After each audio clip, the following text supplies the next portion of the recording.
Hey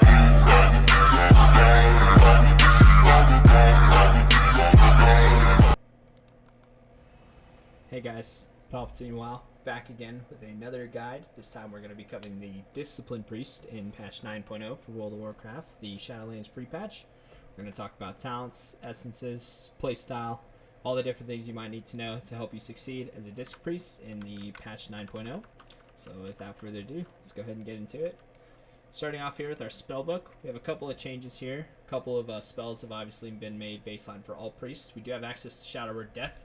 However, this does not trigger our Atonement healing, so it's more or less just kind of for damage. There is a legendary in Shadowlands that will allow this to help Atonement, but for now it's just kind of nice to have, you know, a little extra execute damage, whatever. Not complaining about it. We will have Power Infusion as well, but this won't be accessible until level 58, so as of right now in the pre-patch, you won't have access to this. We also have Mind Blast again for all pre-specs, so this is nice. It helps us do some extra damage, prevents some damage that the target will deal. It does have a kind of a hefty mana cost though, so I wouldn't really advise casting this ability too often outside of big Atonement ramps, but we'll get into that a little bit later. And as far as discipline changes, a lot of things are the same. We do have access to Mindseer now, which is really nice. Just gives you a little bit of extra AoE damage. One thing to note that the Atonement healing from Mindseer is only applicable to the first target that you deal damage with using this ability. So no longer, it doesn't affect the damage of everything. Obviously, it's only the first target you hit. So let's go ahead and talk about a couple things that we have available to us as Discipline Priests. So our passive obviously is Atonement, and this works anytime you apply Power Word Shield, Shadowmen, or Power Word Radiance to a target. It applies Atonement to them, and all spell damage that you deal heals all targets affected by Atonement by 50% of the damage done. So basically how Disc Priest works is it's a little bit different than other healers. Obviously you want to have your Atonements up before big damage events, and then that way you can start putting out damage onto the boss and do massive AoE healing that way to help, stabilize your team. So our mastery is Grace. This is basically just, increased healing / absorption on targets with Atonement. The one thing to note about mastery is this doesn't affect your damage at all. So a lot of times mastery doesn't have as much value, even though it would sound like it because you get more healing / absorption on targets with Atonement, but your damage also affects your healing because of Atonement. So it's kind of hard to explain, but that's how that works in that essence. So let's talk about talents. Now, for talents for Discipline, there's a couple of different options that are interchangeable. I'm going to kind of go through each tier, kind of explain what each talent does, my choices and their strengths, and we'll kind of go with it from there. So on the 15 row, we have Castigation, Twist of Fate, and Schism. Castigation, honestly, it's not really that strong compared to the other two options on this row. It's nice to get, I guess, a little bit of extra damage from your pendants, but the other two options here are going to give you more healing and more damage anyway. So Twist of Fate, and after you heal a target below 35% health, you deal 20% increased damage and 20% increased healing for 10 seconds. This is really nice in like super high progression content where you'll get a lot of value out of having high uptime on this talent. And especially in like higher keystones and stuff where the group typically drops below 35%, Twist of Fate's going to give you a lot of benefit in that way as well. And then we have Schism. Now Schism, it's got a 24-second cooldown, does a little bit of shadow damage, but it also increases all spell damage you deal to the target by 25%. This is really nice because it has little to no mana cost. And the reason why Schism is so good is because it further empowers your Atonement ramps, which I'll talk about later in the section of the guide of like the actual rotation. And Schism just helps you set up for big ramp moments. So I think that Schism most of the time is going to be your go-to pick here. There's some cases to be made for Twist of Fate. I don't really recommend using Castigation, maybe in PvP or something like that, but that's kind of how this talent tier is going. So on the 25 row, we have Body and Soul, Masochism, and Angelic Feather, excuse me. Body and Soul is nice, I guess, if you could just, give everybody a little bit of movement speed every time you put Power Word Shield on them. One thing to note, however, is when you do have a Power Word Shield, you do get a debuff known as Weakened Soul, so you can only apply Power Word Shield every, 5 seconds to somebody in order to gain this benefit. Masochism is kind of cool. Every time you cast Atonement on yourself, its damage over time heals you instead and reduces all damage you take by 10%. This is a really nice survival personal talent. Helps you out with, getting a little bit of extra healing on yourself. Most of the time, I don't really find it that necessary, and usually my go-to pick here is Angelic Feather. This just allows you to place a feather somewhere on the ground, And any ally that runs through it will gain 40% additional movement speed for like 5 seconds. This thing has 3 charges, I believe. Let me see here. I guess I should have known about it. Yeah, so it has 3 charges, which is really nice. And just having access to a couple different feathers, you know, you can help a lot of teammates out. This is a really useful talent in that sense. So on the 30 tier, we have Shield Discipline, Mindbender, and Power Word Solace. Shield Discipline is nice passive ability, I guess. Anytime your Power Word Shield is completely absorbed, you get 5% of your maximum mana back. Little nice, gets you some extra mana. Mindbender is nice if you need like an extra, if you need like more frequent damage windows. You can use Mindbender to get you some extra mana during that time, and obviously just a little bit more frequent damage windows. And then we have Power Word Solace. Now this talent has been nerfed a lot over the years, I guess, but it's still really strong. It still deals decent amount of holy damage. It still affects your atonement healing, and it also restores 1% of your mana anytime you use it on an 11-second cooldown. Basically, think about it, every minute or so you get, 5 casts of this. That's 5% of your maximum mana every minute that you're in combat. So this talent is just really nice in that sense, and it's also good for usage during your atonement ramps. So on the 35 tier here, we have Psychic Voice, Dominant Mind, and Shining Force. Shining Force is my go-to pick most of the time. Just having that knockback is really nice, and then it also slows the enemies that you hit.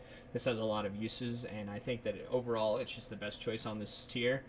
These are all situational though, so nothing here is going to really affect your healing throughput or your damage output. This is just for your own personal reasoning. So if you wanted to reduce cooldown on Psychic Stream by 30 seconds, you could take Psychic Voice here. And then Dominant Mind means that you can cast Mind Control on a target, and it has a 2-minute cooldown, but you can also control your player while using Mind Control. So take with it what you will. It's all personal. I think Shining Force is the good pick here, though. On the 40 tier, we have Sins of the Many, Contrition, and Shadow Covenant. Now, Shadow Covenant did receive a slight rework recently. Now when you cast it, it heals your target and 4 other injured allies for an amount, and for 9 seconds, your shadow spells deal 25% increased damage and healing, but you don't have access to your holy spells. So this can be really nice and useful in some situations if you're trying to get some extra burst damage. Might even be helpful on like some weeks where in Mythic Plus you need the super AoE healing, but that's just kind of how that goes. Contrition just allows it so that when you heal with Penance, all of your targets with Atonement is healed for a small amount. This talent's not really that strong. I would never suggest it over the other 2 options on this row.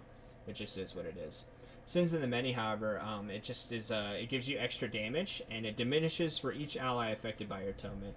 This doesn't scale linearly. It's kind of like it's hard to explain. There's like a chart, so I know if you have one effect or one target affected by Atonement, it's still full 12%. If you have 2, it's like 9, 3 or 4 or something, it goes down to 6. I can find a link to the actual description of how much Sins of the Many is affected by Atonement allies, and I'll link that down in the description below. But this talent is very strong, and I think that most of the time it's going to be your go-to option here. On the 45 row, we have Purge the Wicked, Divine Star, and Halo. Halo is really nice if you need super AoE healing. It's going to help you kind of pad up your allies' health in that sense. This is decent for like a single target boss fight as well, as it gives you a little bit of damage. And that's just how that goes. They also did change Halo a bit, so now when you cast Halo, if you're not in line of sight of things, it won't like go through the walls and pull stuff that you didn't mean to. So good change here. Divine Star is situational as well. I wouldn't say it's a terrible pick. Just most of the time, I wouldn't pick it over the other 2 options on this tier. It throws a star forward, healing allies in its path and dealing damage back.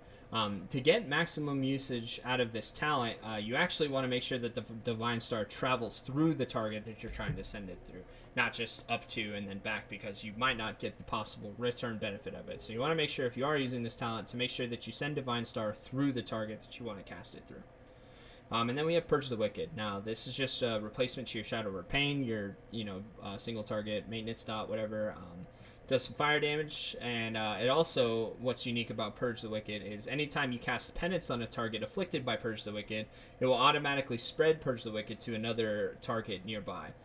This is really nice for AoE multi-dotting. Obviously, you can put up a Purge the Wicked, use Penance, and it automatically spreads to something else. Really nice, super solid, and it also just gives you some benefits for damage and Atonement healing, because obviously your Atonement's affected by your damage. So And then off the 50 row, we have Lenience, Spirit Shell, and Evangelism. Now, in rating content, Evangelism is always going to be your pick here.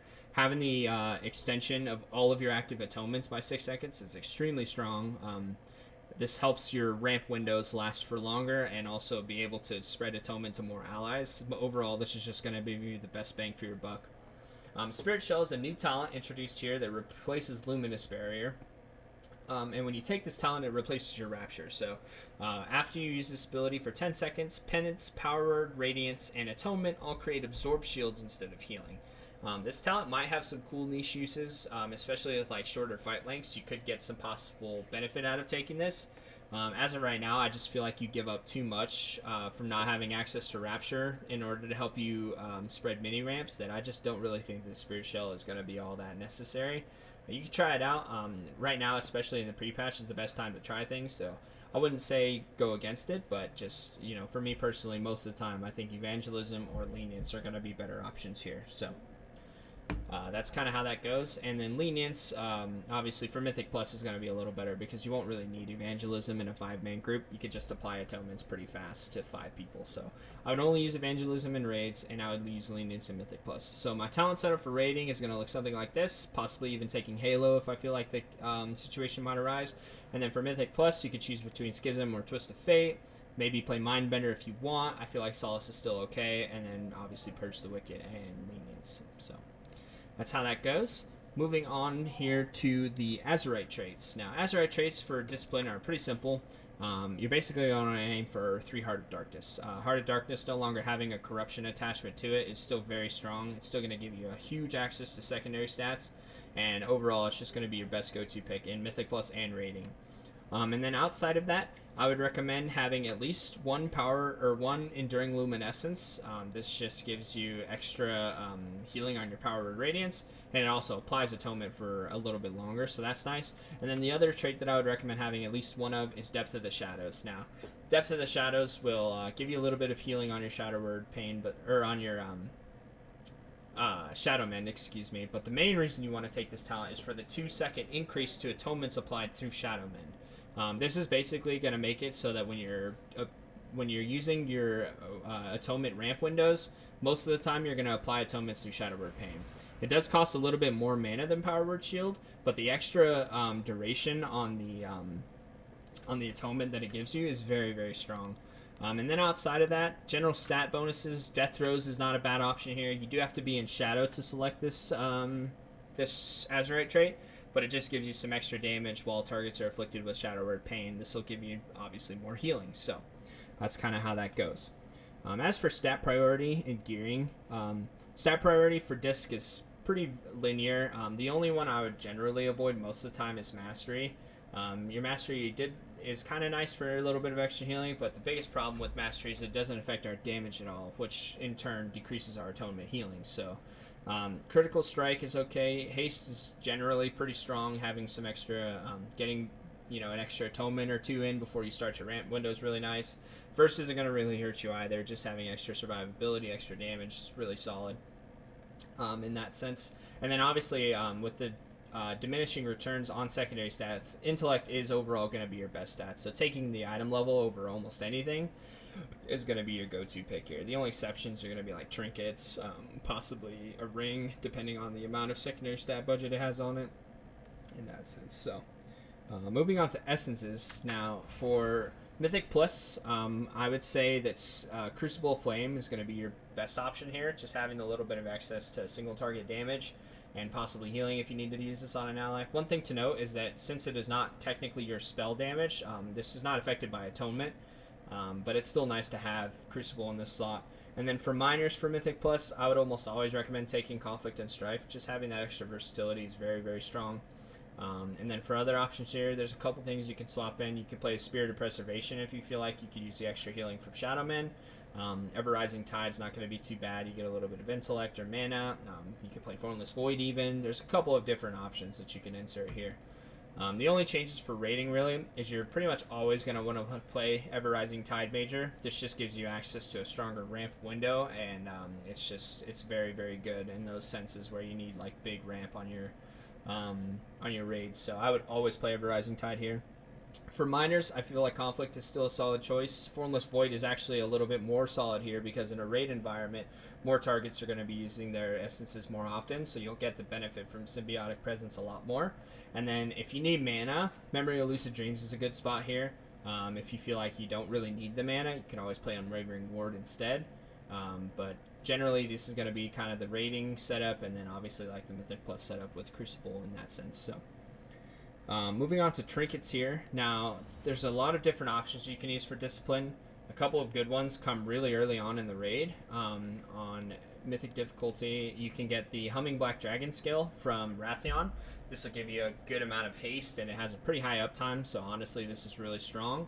And then also from the next boss, Mott, the Forbidden Obsidian Claw is really strong as well. So this deals some damage to your target and also gives you mana back. Really, really solid. Great choice if you have access to it.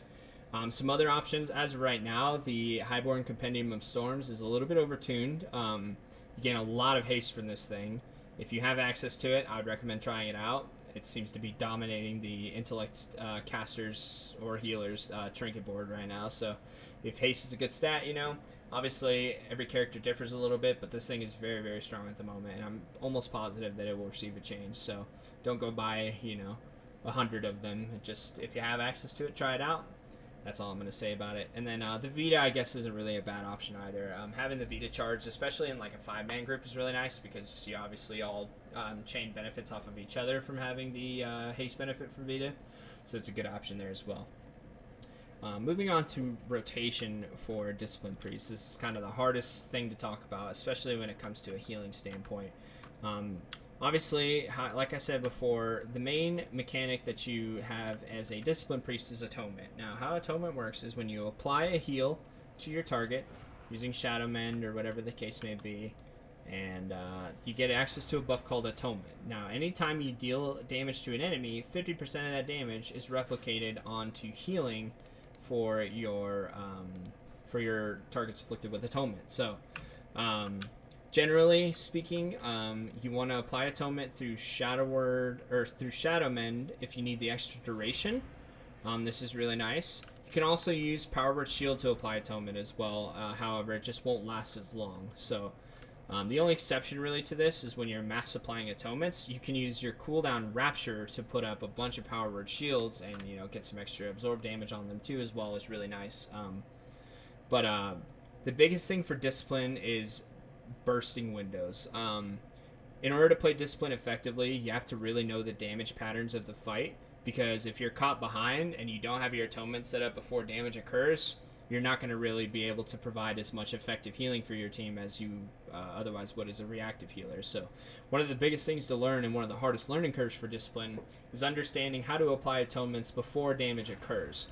Now, I have a Grid2 profile that will show me when the healing or when Atonement is on a target, and I'll link this profile down in the description below as well. It's used from a Discipline Priest in Pixel Frenzy known as Reducted. He's also got a lot of really good solid Discipline guides on YouTube. So the biggest thing for understanding how to use Atonement effectively is your biggest thing is you want to do big AoE Atonement spikes, or aka ramps, when big damage is happening.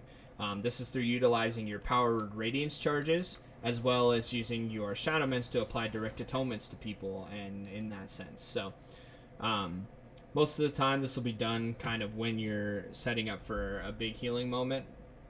And then how this works really is, say you're in a party full of 20 members, you're going to want to apply 2 to 3 Shadow Mends, and then after that you're going to activate your Major Essence, which is the Everrising Tide.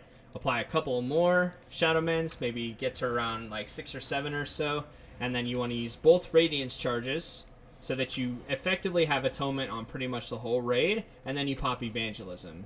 Evangelism is going to give you some extra uptime on your Atonements in that sense. So you pretty much set up all the Atonements, you pop your Evangelism, and this is where you start going crazy on your healing. So if you have Atonement on a couple of different targets, so we'll just Shadow Mend this guy, we'll Shadow Mend this guy, and then you want to start hitting your targets. Making sure you have your dot applied, using Schism and Penance close to on cooldown, Power Word Solace, and filling with Smite.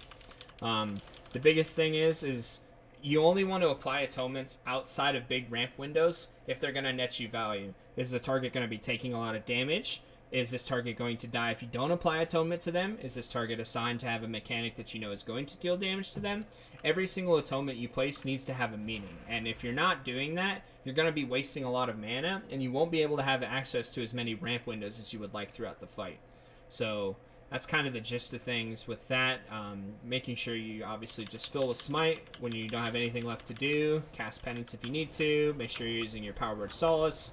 And saving Schism for big damage moments where you need it on your target. You can also use this time to cast a Halo if you feel like you need the extra healing on your raid team in that sense. So that's kind of how that works.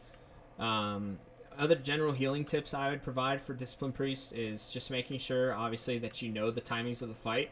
Your ramps are very specific, and they need to be something that you know about before going into the fight. Obviously, if you're fighting something for the first time, you've never seen it, you're not going to really know all the damage patterns, right?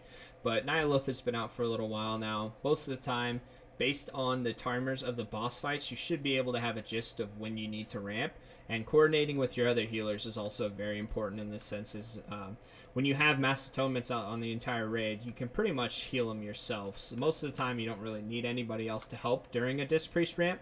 But just communicating with your other healers, knowing that you're not going to be doing a lot of overhealing if somebody else is using their cooldowns at that point is very important. So that's pretty much it. This has been my 9.0 Discipline Priest Guide for Shadowlands. This is Palpatine, and we're going to move on to some other healers next. I hope you guys enjoyed, and that'll be all till next time. So, peace.